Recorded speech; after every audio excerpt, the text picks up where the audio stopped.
C'est un plaisir pour moi ce matin de pouvoir partager la parole de Dieu. C'est vraiment un honneur. Je m'appelle Benoît, j'ai 24 ans. Je travaille à MCA dans la formation qui a lieu pour l'Église. Et ce matin, je pense que Dieu a vraiment un message pour chacun d'entre nous. Et ça va être une joie pour moi de partager justement ce que Dieu a pour nous ce matin. Est-ce que vous croyez que Dieu a un message pour nous ce matin ? Super, amen. Alors j'aimerais vous parler de la grande histoire de l'humanité et de Jésus. Qui est Jésus? Qu'a-t-il fait? Et pour ça, j'ai 30 minutes top chrono. Alors je vais essayer de respecter le challenge.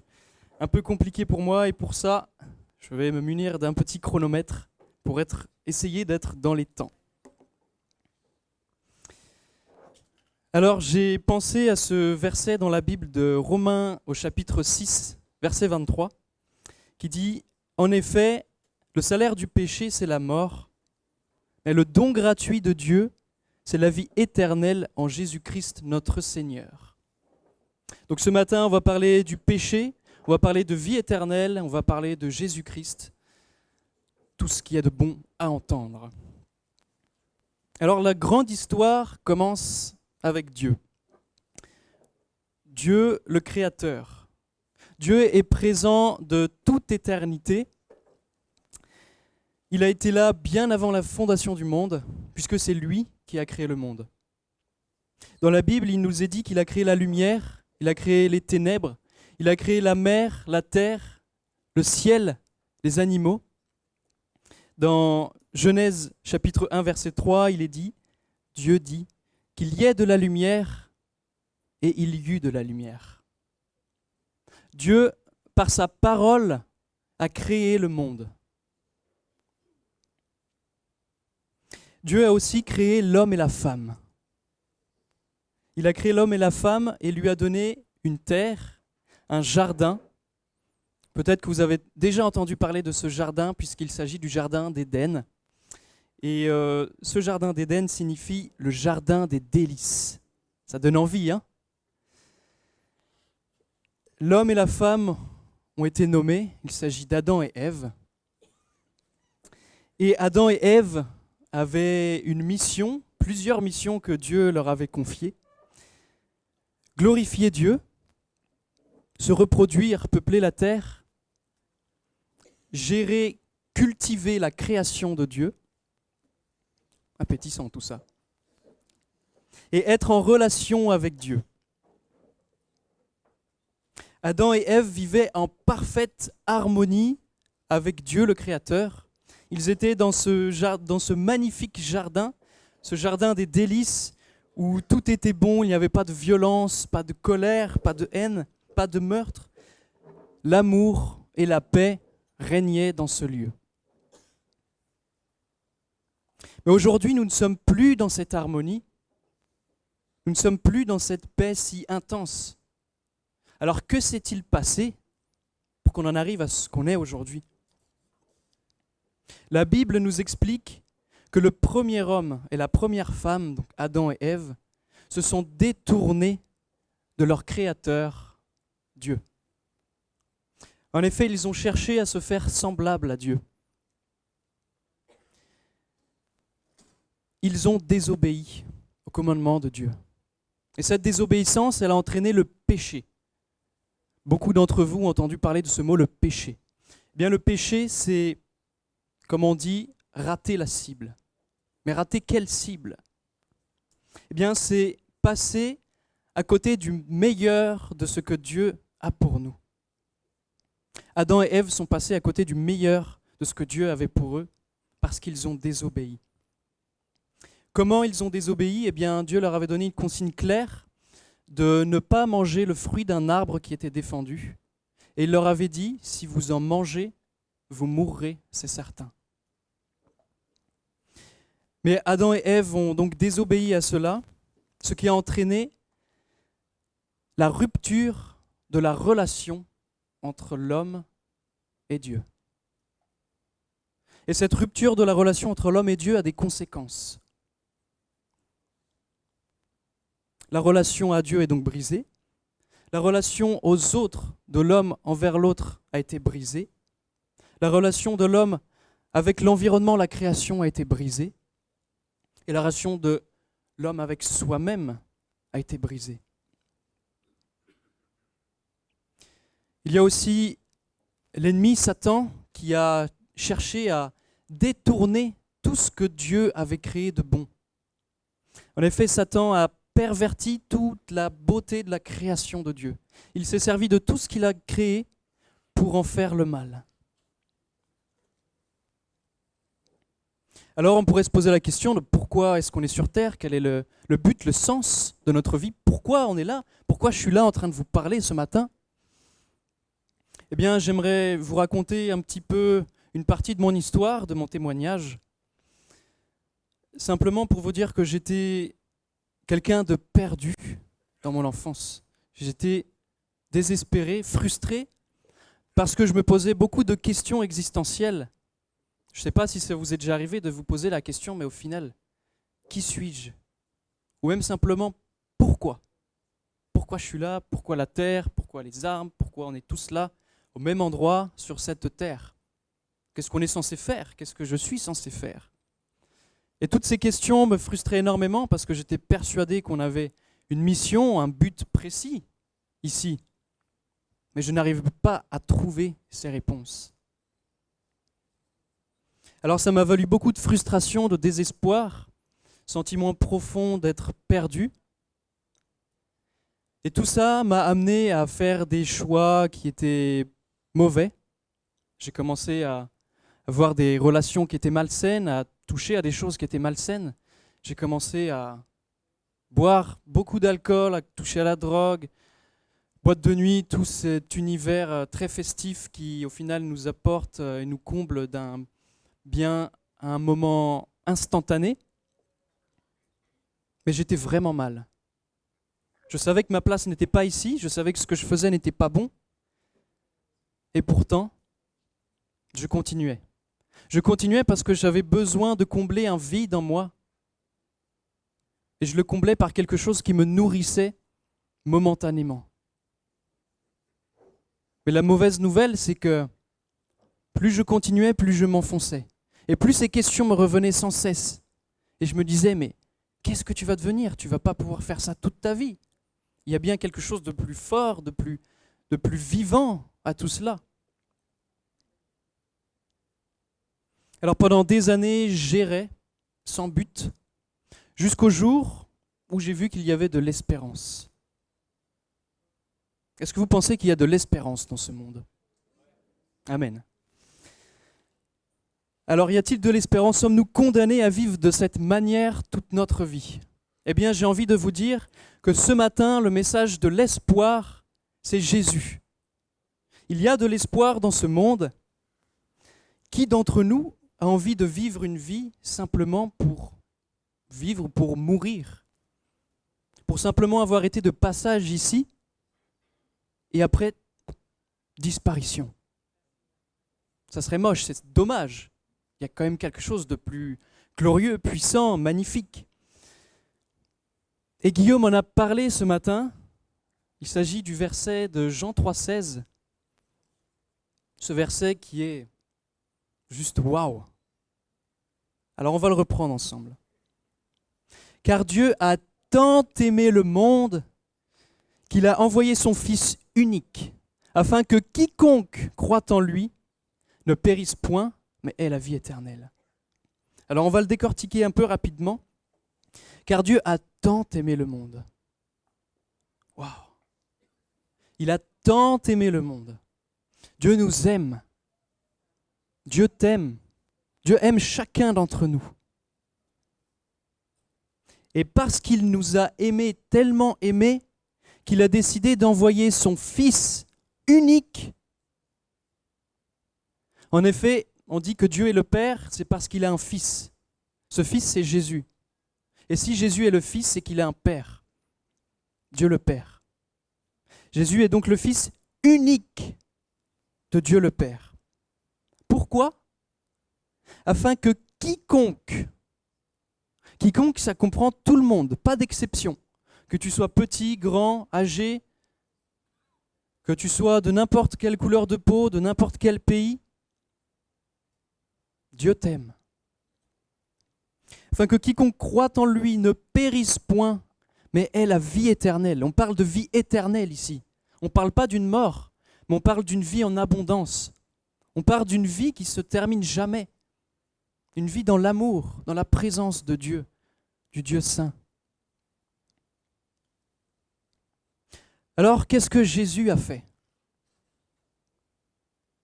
En 2 mots, pardon, restauration. Jésus était à la fois homme et à la fois Dieu.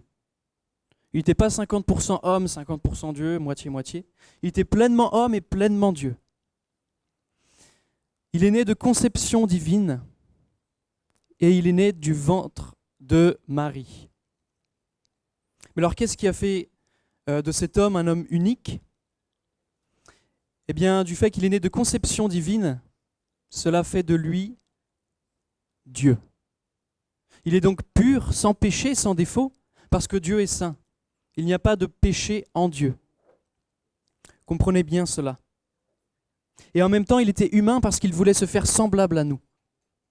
Il voulait se faire comme nous. Il n'est pas venu en tant que Dieu tout-puissant qui allait contrôler et juger le monde. Il est venu, il s'est fait semblable à nous.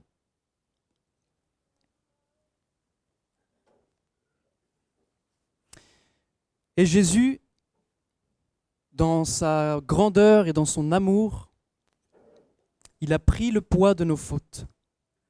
Il a réglé la dette.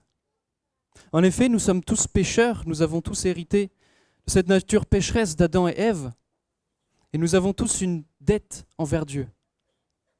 Tout le monde ici a péché.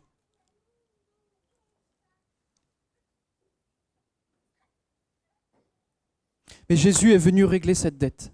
Et cette dette, elle était irremboursable, irrécupérable.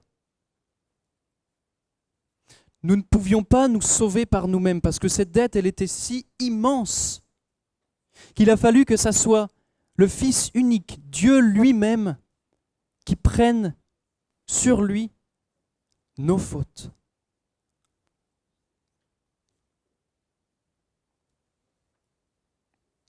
Il s'est chargé de prendre le poids du péché du monde. Il y a un verset qui dit dans la Bible, c'est Jean-Baptiste qui parle en annonçant Jésus et qui dit « Voici l'agneau de Dieu, celui qui ôte le péché du monde. » Il n'est pas venu ôter les péchés, il est venu ôter le péché universel de nous tous.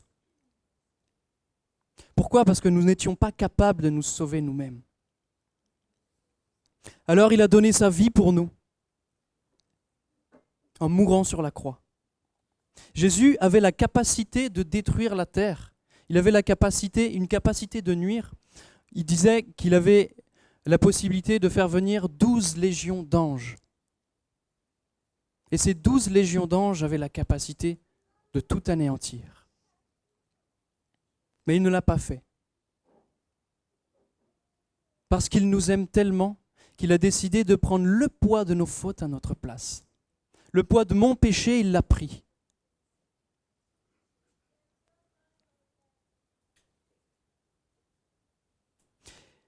Et ma vie a changé à partir de ce jour où j'ai compris tout cela, où j'ai compris l'infinie grandeur et l'infinie bonté de Dieu.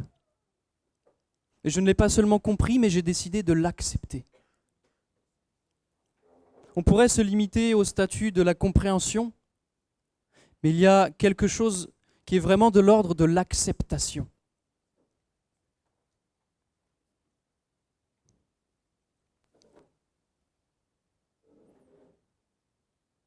Jésus nous a déjà pardonné. Combien d'entre nous vivent encore dans la crainte de ne pas être sûrs que Dieu les aime, de ne pas être sûrs que nous irions dans la vie éternelle, parce que nous n'avons pas accepté son pardon. Et ce pardon, nous ne sommes pas dignes de le mériter. C'est ce qui s'appelle la grâce de Dieu.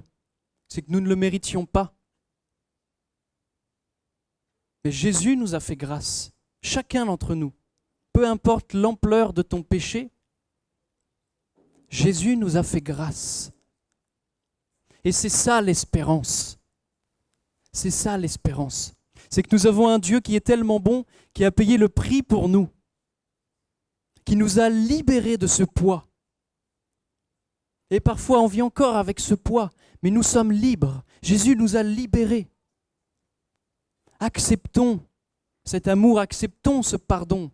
Et parfois ça peut être difficile de l'accepter à cause du poids de ce que l'on porte de notre péché.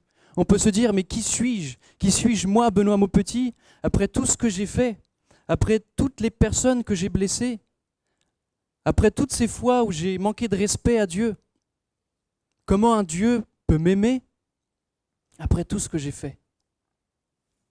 Eh bien, c'est ça la grâce. C'est que je n'étais pas digne de le recevoir, mais dans son amour, il m'a rendu digne, digne d'être aimé, digne d'avoir un sens, d'avoir un but dans cette vie. Chacun d'entre nous est ici parce qu'il a une destinée, parce qu'il a été créé, parce qu'il a été désiré. Aucun homme, aucune femme sur cette terre est ici par accident. Si tu es là aujourd'hui, ce matin, dans cette génération, laisse-moi te dire que Dieu t'a désiré. Il a un sens, il a un but pour ta vie. Il n'a pas créé le monde juste comme ça, dans un claquement de doigts, pour dire « Ah, c'est cool ». Non, il avait un plan bien parfait, bien précis. Celui d'instaurer son royaume d'amour. Et nous tous faisons partie de ce royaume. Parce qu'à partir du moment où tu acceptes Jésus dans ta vie, tu reçois le Saint-Esprit.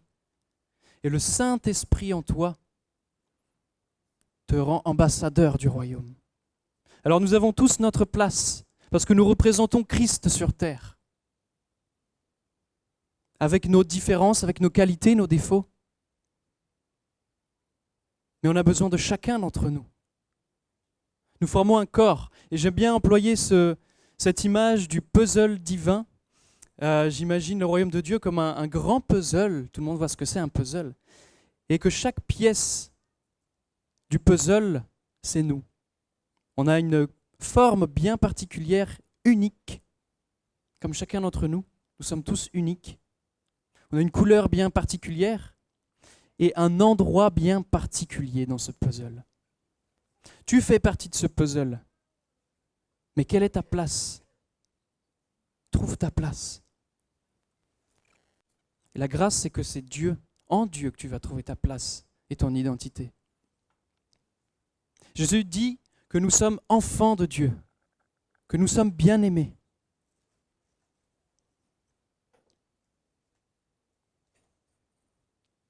Combien d'entre nous cherchons notre identité? Et on essaye tant bien que mal, partout, à essayer de trouver quelque chose par lequel on cherche son identité. On essaye, on va à droite, on va à gauche, on essaye plein de chemins différents. Mais est-ce que c'est ça qui nous rend vraiment notre identité? Notre identité, on n'a pas besoin de la construire. Et notre identité, on a besoin de se l'approprier, parce qu'elle est déjà là, en Dieu. Alors recherchons cette identité que Dieu nous a déjà donnée. Recherchons cet emplacement spécifique que Dieu nous a donné dans ce puzzle. Aujourd'hui, je vis dans l'espérance parce que je crois que ce Jésus m'a sauvé. Je crois que Jésus est venu sur terre non seulement pour me sauver, mais pour sauver toute l'humanité entière, pour sauver la création. Car Dieu a tant aimé le monde qu'il n'a pas choisi de laisser périr son peuple, mais il a choisi de l'aimer et de lui donner de l'espoir malgré le péché. Il n'a pas voulu qu'on reste séparés de lui parce qu'il nous aime tellement, mais il veut qu'on revienne à lui. Jésus a réconcilié cette relation entre l'homme et Dieu. Alors oui, c'est possible de retrouver cette paix qu'il y avait dans le jardin d'Éden. Pas complètement, parce que le péché est encore là, mais nous pouvons déjà toucher les prémices de ce royaume. Alors allons chercher les bontés de Dieu pour nous. Allons chercher la bonté, la restauration pour nos proches, pour nos villes, pour notre pays. On a du terrain à gagner. On a l'espérance de Jésus-Christ à apporter dans le monde. Et nous sommes missionnés pour ça. Nous avons tous la possibilité de recevoir l'Esprit que Dieu a envoyé après la mort de Jésus. Dieu s'est sacrifié pour nous. Il n'est pas mort, il a donné sa vie. Et pour qu'il puisse ressusciter, il a fallu qu'il meure. Il n'aurait pas pu ressusciter s'il n'était pas mort. Alors sommes-nous morts à nous-mêmes ce matin pour avoir la vie éternelle? Renonçons à nous-mêmes, renonçons à notre propre chair et acceptons Christ, notre Seigneur. Christ qui est venu apporter l'espérance ultime dans ce monde. Nous ne sommes pas condamnés à vivre dans le péché, nous ne sommes pas condamnés à vivre dans la crainte et la peur, parce que Jésus est venu sur terre pour annoncer la bonne nouvelle de l'Évangile, la bonne nouvelle qu'il y a de l'espérance dans ce monde, et nous faisons partie de ce royaume, nous faisons partie, nous sommes acteurs de cette espérance et de cette bonne nouvelle. Alors, prenons conscience de qui est Jésus, prenons conscience de ce qu'il a fait pour nous, acceptons son pardon et pardonnons nous-mêmes à ceux qui nous ont offensés. En libérant le pardon, nous libérons la vie. Et je crois qu'il y a de la vie à libérer. Jésus a libéré le pardon ultime. Alors ne vivons plus dans la crainte. Vivons dans l'espérance. Il y a vraiment un changement de schéma de pensée quand on reçoit Christ. On n'a plus peur de la mort. Parce qu'on sait qu'on a l'assurance de la vie éternelle. Et ça change tout. Ça change tout.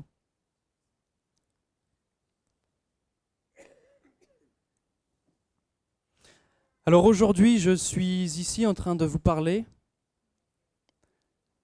C'est quelque chose que je n'aurais jamais pu imaginer de par mon passé. Et ça, pour moi, c'est la grâce de Dieu. La grâce de Dieu, c'est voir des cœurs transformés, passer de la mort à la vie, passer du péché à l'espérance.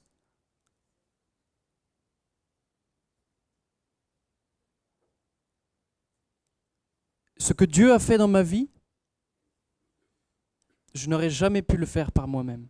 Ce que je suis devenu aujourd'hui, je n'aurais jamais réussi à le faire par moi-même. Je cherchais des issues de secours, tant bien que mal, mais j'y arrivais pas par mes propres forces. Mais c'est Jésus qui m'a tendu sa main et qui m'a dit « Arrête, tu t'épuises, tu cherches tant bien que mal qui tu es, ton identité, mais tu ne cherches pas au bon endroit. Je suis le chemin, la vérité et la vie. » Et Jésus s'est montré et s'est manifesté dans ma vie. Je lui disais, Jésus, je veux te croire, je veux croire en toi, mais je veux voir quelque chose de perceptible, quelque chose que je peux toucher du doigt. Alors j'ai cherché, j'ai crié, j'ai pleuré, jusqu'à ce soir où j'étais dans ma chambre, je regardais une prédication sur YouTube, en replay, et ça me parlait tellement, ce que le prédicateur disait. Et je me suis allongé, j'ai fermé les yeux, j'ai levé les bras au ciel. Et il y a une lueur blanche qui s'est emparée de moi, alors que j'avais les yeux fermés, je voyais tout blanc. Mais une lumière éclatante. Et quelques secondes après, des frissons énormes se sont emparés de tout mon corps. Pas juste des petits frissons d'une seconde.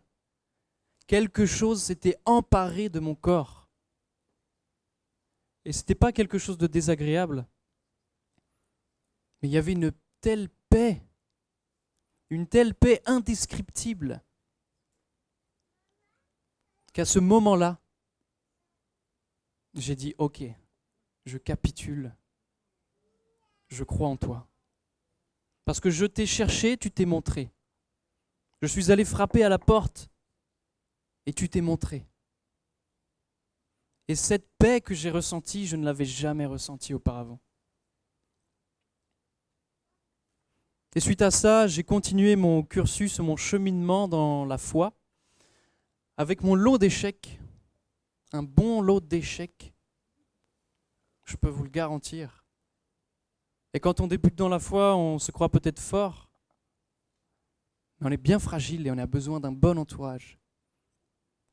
Je me souviens quand je revenais en vacances chez moi, je faisais pire que ce que je faisais avant, parce que j'avais encore ce désir en moi charnel qui voulait faire la fête, boire de l'alcool, me mettre dans des états minables. Mais quand je voyais à quel point ça me détruisait et que ça détruisait les autres autour de moi, je me suis dit, c'est pas possible, c'est pas ça la vie. Alors j'ai continué, j'ai persévéré. Et Dieu a continué de se montrer. Et il s'est tellement montré que j'ai décidé de me faire baptiser, parce que je voulais montrer mon engagement envers Jésus, parce que je croyais si fortement qu'il avait changé ma vie, que je voulais lui dire, mais Seigneur, je te donne ma vie. Je crois que c'est toi qui es plus puissant que tout. C'est toi qui me connais plus que n'importe qui, c'est toi qui me donnes mon identité, alors oui, je veux te suivre. Et même si je suis encore faible, même si je risque de retomber, je fais le choix de m'engager avec toi pour la vie. Et même si je sais que je retomberai peut-être à certains moments, je sais que tu m'as pardonné et je sais que tu m'aimes. Et c'est ce positionnement, une prise de position qui fait la différence. C'est-à-dire que quoi qu'il arrive, quoi que je vivrai, je décide de croire que tu m'aimes, croire que tu m'as sauvé, croire que tu es le sauveur du monde.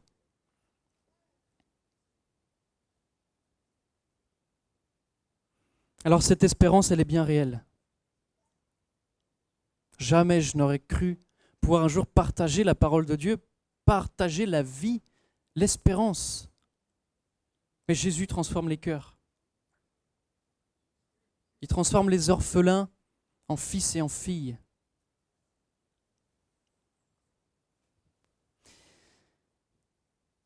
Et j'aimerais qu'on puisse prendre un petit temps pour prier, parce que peut-être qu'il y a des personnes ici qui n'ont pas encore réellement rencontré Jésus. J'aimerais te dire ce matin que Dieu veut se montrer à toi. Dieu est un être relationnel. Il veut te connaître. Il veut te parler. Il veut te montrer son amour.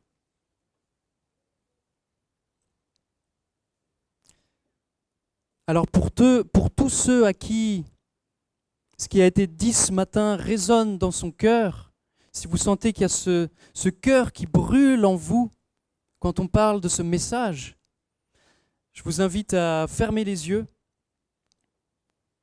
et on va faire une prière ensemble. Vous pouvez la faire avec moi. Sentez-vous libre, fermez les yeux, ne vous souciez pas du regard des autres si ça peut vous déranger. Mais essayez vraiment de ressentir ce que Dieu a pu faire pour vous. Seigneur, je te demande pardon pour mes péchés.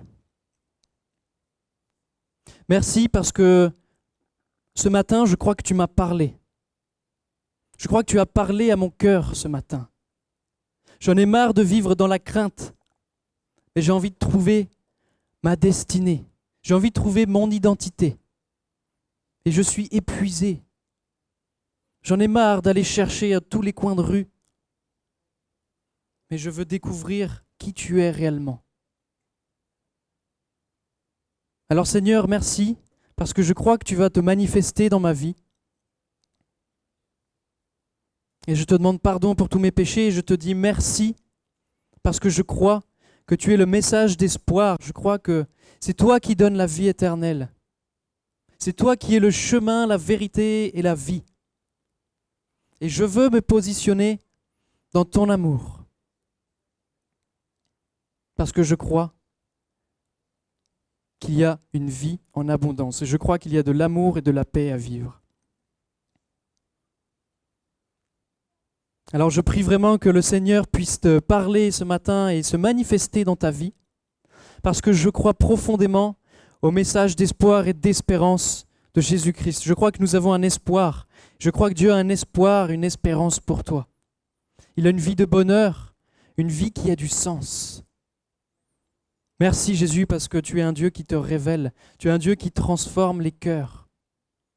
Et je prie pour qu'il y ait des miracles dans les jours à suivre, des miracles, que des cœurs se tourneront vers toi.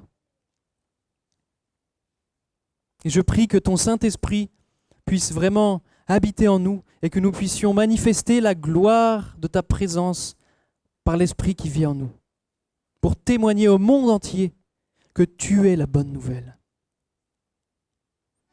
Merci Seigneur. Amen.